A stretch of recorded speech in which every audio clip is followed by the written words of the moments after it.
شادی شدہ ہونے کی وجہ سے اس کے اخراجات اس کی تنخواہ سے کہیں زیادہ تھے۔ مہینہ ختم ہونے سے پہلے ہی اس کی تنخواہ ختم ہو جایا کرتی تھی اور اسے قرضہ لینا پڑتا تھا۔ یوں وہ آہستہ آہستہ قرضوں کی دلدل میں ڈوبتا چلا جا رہا تھا اور اس کا یقین بنتا جا رہا تھا کہ اب اس کی زندگی اسی حال میں ہی گزرے گی۔ باوجود یہ کہ اس کی بیوی اس کے مادی حالت کا خیال کرتی، لیکن قرضوں کے بوجھ میں تو سانس لینا بھی دشوار ہوتا جا رہا تھا۔ ایک دن وہ اپنے دوستوں کی مجلس میں گیا۔ وہاں اس دن ایک ایسا دوست بھی موجود تھا جو صاحب رائے آدمی تھا، اور اس نوجوان کا کہنا تھا کہ میں اپنے اس دوست کے مشوروں کو قدر کی نگاہ سے دیکھتا تھا۔ کہنے لگا کہ میں نے اسے باتوں باتوں میں اپنی کہانی کہہ سنائی اور اپنی مالی مشکلات اس کے سامنے رکھی۔ اس نے میری بات سنی اور کہا کہ میری رائے یہ ہے کہ تم اپنی تنخواہ میں سے کچھ حصہ صدقہ کے لیے مختص کر لو۔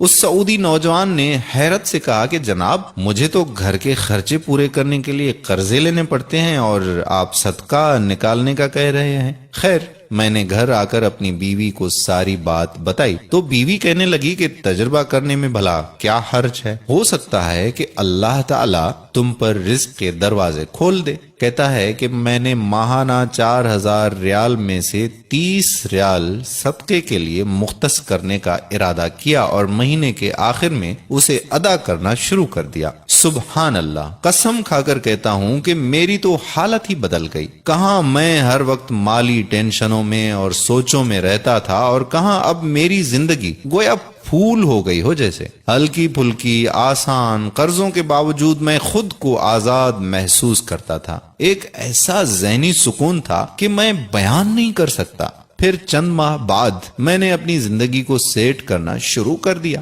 اپنی تنخواہ کو حصوں میں تقسیم کیا، اور یوں ایسی برکت ہوئی جیسے پہلے کبھی نہیں ہوئی تھی۔ میں نے حساب لگایا اور مجھے اندازہ ہو گیا کہ کتنی مدت میں انشاءاللہ قرضوں کے بوجھ سے میری جان چھوٹ جائے گی۔ پھر اللہ جل شانہ نے ایک اور راستہ کھولا اور میں نے اپنے ایک عزیز کے ساتھ اس کی پراپرٹی ڈیلنگ کے کام میں حصہ لینا شروع کر دیا۔ میں اسے گاہک لا کر دیتا اور اس پر مجھے مناسب پروفٹ حاصل ہو جاتا۔ الحمدللہ، میں جب بھی کسی گاہک کے پاس جاتا وہ مجھے کسی دوسرے تک رہنمائی ضرور کرتا۔ میں یہاں پر بھی وہی عمل دہراتا کہ مجھے جب بھی پروفٹ ملتا میں اس میں سے اللہ کے لیے صدقہ ضرور نکالتا۔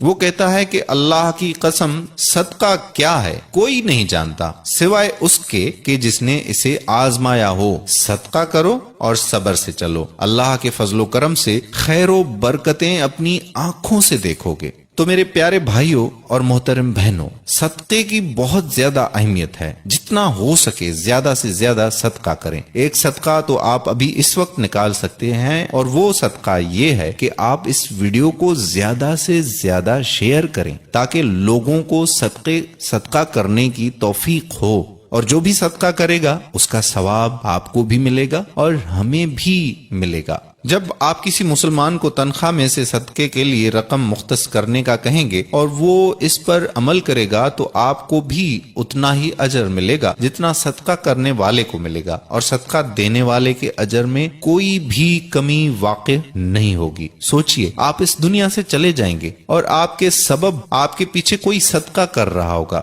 صدقے کی نیت سے اس ویڈیو کو زیادہ سے زیادہ اپنے دوستوں احباب کے ساتھ شیئر کریں۔ آخر میں وہی التجا کہ آپ ہمارے یوٹیوب چینل لرن قرآن ویب کو سبسکرائب کر لیں اور بیل کے آئیکن کو بھی پریس کر لیں، اور ساتھ ہی ہمارے فیس بک پیج لرن قرآن ویب کو لائک کر کے سی فرسٹ کر دیجئے، تاکہ یہاں پر جتنی بھی ویڈیوز اپلوڈ ہوا کرتی ہیں ان کا نوٹیفیکیشن بر وقت آپ کو مل جایا کرے۔ آنے والی ویڈیو تک ہمیں دیجئے اجازت۔ اللہ حافظ۔